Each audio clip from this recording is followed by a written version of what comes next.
नमस्कार। Base metal weekly outlook में आपका स्वागत है। बेस मेटल की अगर बात करें तो पिछला हफ्ता काफी खराब रहा है, जहाँ पे हमने देखा कॉपर, जिंक, एल्यूमिनियम ने बार-बार कोशिश की ऊपर आने की, बट वीक ऑन वीक में अगर हम देखें तो कॉपर में 1.5% की गिरावट, जिंक के अंदर लगभग अगर हम बात करें तो फ्लैटिश रहा है 260 के करीब, लेड 1% की गिरावट और एल्यूमिनियम में लगभग 2.5 से 3% की गिरावट हमने बनते हुए देखी। देखिए, बेस मेटल के अंदर सबसे इंपॉर्टेंट 2-3 फैक्टर आ जाते हैं। पहला है चाइना, जहाँ पे हमने देखा अप्रैल और मई में चाइनीज गवर्नमेंट ने काफी सपोर्ट किया इकोनॉमी को, प्रॉपर्टी मार्केट को। उसके बावजूद अगर हम देखें तो डिमांड इंप्रूवमेंट नहीं है, जिसके चलते पूरे बेस मेटल में दबाव है। वहीं जो स्मेल्टर्स ने अपने प्रोडक्शन कट्स किए थे, वहां पे हम देख रहे हैं कि थोड़ा थोड़ा रिक्रूटमेंट आना चालू हो गया है। जिसका जो प्रीमियम है वो कमी है, जिसकी वजह से प्राइसेस में दबाव है।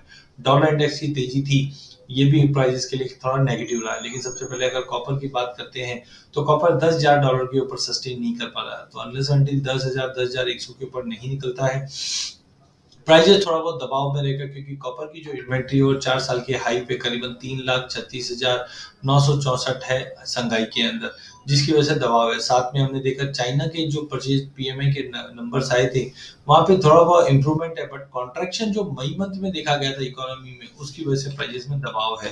तो आई थिंक 850 से लेकर 890 का एक ब्रॉडर रेंज हम कॉपर एमसीएक्स में देख पाएंगे। वहीं दूसरी ओर अगर हम जिंक की बात करें तो जिंक के अंदर जो हमने स्मेल्टर्स को बंद होते हुए देखे थे, वो अब रिज्यूम होता हुआ दिखाई दे रहा है, जिसके चलते प्राइजेस में हम वापस दबाव देख सकते हैं। कल हमने तेजी 260 तक का देखा, बट ये सस्टेनेबल नहीं दिखाई दे रहा है। तो 264-65 के ऊपर जब तक सस्टेन नहीं करता है, प्राइजेस अगले हफ्ते में 250 तक का लेवल फिर से दिखा सकता है। साथ में हमने देखा था कि ग्लोबल रिफाइंड के आउटपुट में जंप आया है 3.3% से, जिसकी वजह से भी प्राइजेस में आने वाले दिनों में दबाव रह सकता है।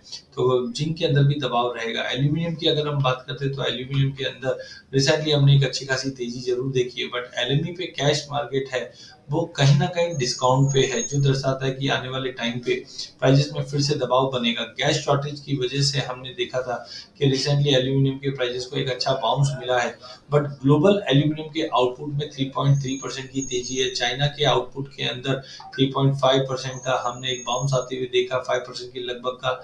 और स्मेल्टर्स जो बंद हुए थे वो अब कहीं ना कहीं वापस रीगेन कर रहे हैं। तो इन सबको देखते हुए एल्यूमिनियम मुझे लगता है कि थोड़ा वनरेबल है हाई लेवल पे। प्राइजेस 240 के नीचे 240 के ऊपर सस्टेनेबल नहीं दिखाई दे रहा है। तो कुल मिला के बेस मेटल में पहला हाफ जो रहेगा वो मंदी का रहेगा, बट सेकंड हाफ में प्राइजेस में कहीं ना कहीं सपोर्ट वापस देखने मिल सकता है कॉपर, जिंक, एल्यूमिनियम में। धन्यवाद।